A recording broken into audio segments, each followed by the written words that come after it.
Good morning friends. आज मैं आपके सामने ज़ील निल्सन स्टेन या जेडन स्टेन के बारे में थोड़ा सा डिस्कस करने आया हूँ। इसका क्या प्रिंसिपल है, क्या यूज़ है, and specifically second MBBS subject जो माइक्रोबायोलॉजी है उसके एग्ज़ाम्स में आपको इस टॉपिक के बारे में क्या पूछा जाता है या फिर आपसे क्या आंसर एक्सपेक्टेड है, ये मैं आपके बारे में बताने आया हूँ।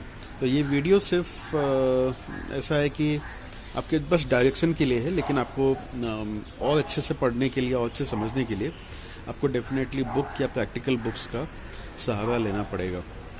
ओके, तो इससे पहले कि मैं उस टॉपिक पे जाऊं, अगर आपने ये चैनल अभी तक मेरा सब्सक्राइब नहीं किया है तो मैं आपसे रिक्वेस्ट करता हूं ये चैनल को सब्सक्राइब कीजिए और इस वीडियो को शेयर कीजिए आपके फ्रेंड्स के साथ।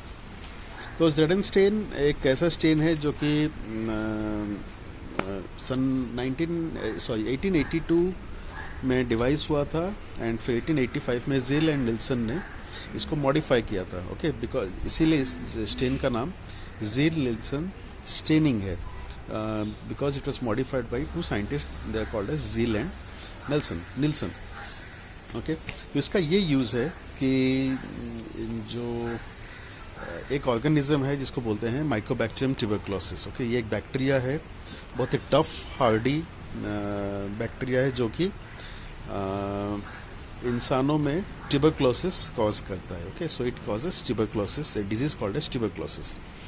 तो जब ट्यूबरक्लोसिस होता है, इसका सबसे मोस्ट कॉमन फॉर्म है पल्मोनरी ट्यूबरक्लोसिस, यानी कि लंग्स को अफेक्ट करता है। तो ये जो ऑर्गेनिज्म है माइकोबैक्टीरियम ट्यूबरक्लोसिस, इसका ये खासियत है, इसका जो सेल वॉल होता है वो बहुत ही थिक एंड इसके जो कॉन्स्टिट्यूएंट्स में माइकोलिक एसिड्स होते हैं, वॉक्सेस होते हैं, डिफरेंट ऑयल्स होते हैं, जो कि इसका सेल वॉल को काफ़ी रफ एंड थिक बनाता है। Okay, so it is, you can think of it is very hard to penetrate. Okay, so it is a very hard cell wall. Okay, so ZN stain में क्या करते हैं हम लोग, एक कार्बल फुक्शिन करके एक स्टेन है जिसमें कि फिनॉल है, जिसमें कि कार्बोलिक एसिड है। ओके, तो कार्बल फुश्किन है। तो वो क्या करते हैं, हम एक स्लाइड लेते हैं, उसमें सपोज एक स्पूटम सैंपल या कोई भी सैंपल जिसमें टीबी का बैक्टीरिया हो सकता है, MTB का बैक्टीरिया हो सकता है, वो जो स्पेसिमेन है हम उस स्लाइड पे रखते हैं, फिर उसको ड्राई करते हैं, फिर वी वांट टू सी कि उसमें MTB या माइकोबैक्टीरियम ट्यूबरक्लोसिस है कि नहीं। फिर क्या करते हैं, वो जो स्टेन है कार्बल फुक्शिन, वो हम इस पे डालते हैं और उसको थोड़ा सा हीट करते हैं। ठीक है, हीटिंग का ये पर्पस है बिकॉज जैसे हमने डिस्कस किया कि सेल वॉल काफ़ी थिक होता है एंड टफ होता है, तो हीटिंग से ये जो स्टेन है ये बैक्टीरिया के अंदर दिस स्टेन कैन एंटर। ठीक है, तो हीटिंग फैसिलिटेट्स दैट। तो और फिर स्टेन को, कार्बल फुक्शिन को हम स्लाइड पे कम से कम 5 to 7 मिनट्स रखते हैं और इंटरमिटेंट हीटिंग करते हैं।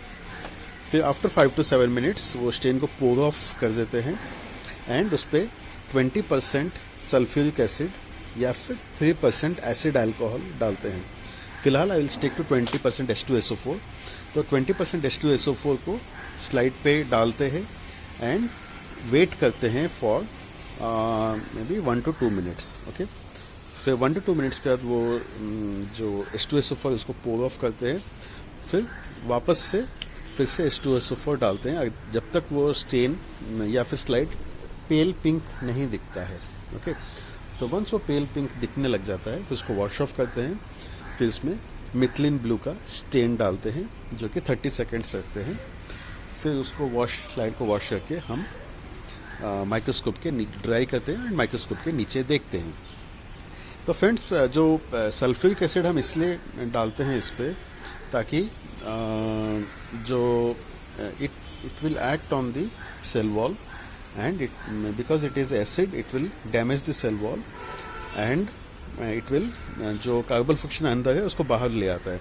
लेकिन जो प्रिंसिपल है माइकोबैक्टीरियम ट्यूबरक्लोसिस के सेल वॉल का, that is we discussed, is very thick, so it will resist that 20% sulphuric acid.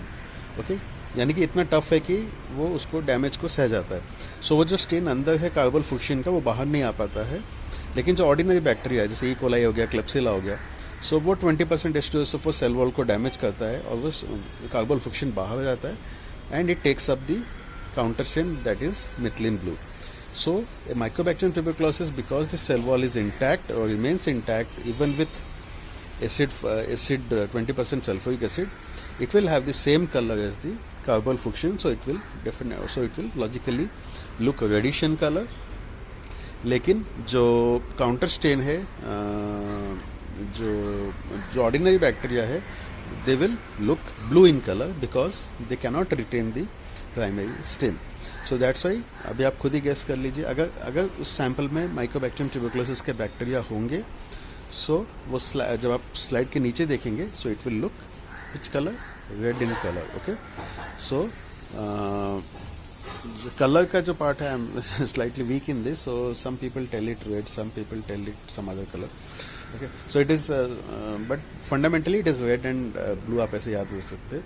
और जो ऑर्डिनरी बैक्टीरिया है, they will look blue in color. Okay, so that's why this stain is also called as acid fast staining. यानी कि the bacteria which can resist that acid fastness is called as acid fast. Examples being आपके Mycobacterium tuberculosis या non tuberculous mycobacteria, ये सब हो गए acid fast bacilli. Okay, और the non acid fast will be the other bacteria which cannot retain that dye. इसके काफ़ी modifications है, वो मैं किसी और क्लास में बताऊंगा. But examples are Kinyoun's modification और कोल्ड स्टेनिंग, जिसमें कि don't have to heat that slide okay after pouring the carbol fuchsin. तो इसमें फिनॉल का कॉन्सेंट्रेशन बढ़ा देते हैं, so it actually helps to penetrate the stand.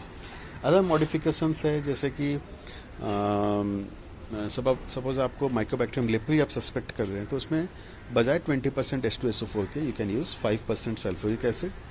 And अगर आप other some parasites like cryptosporidium, cyclospora, isospora, they also can be acid fast. लेकिन उसमें जो H2SO4 का कॉन्सेंट्रेशन है, that is only about 0.5 to 1%.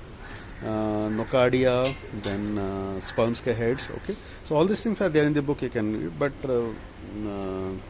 this is the basics or fundamentals of a acid fastness. Okay, इसमें और भी modifications है, but I think I will restrict my topic to this. And in exams, if you get suppose a ZN का slide, so you have to actually tell it is you have to do the procedure and you have to tell if you can say red color का bacilli, it is positive for acid fast bacilli.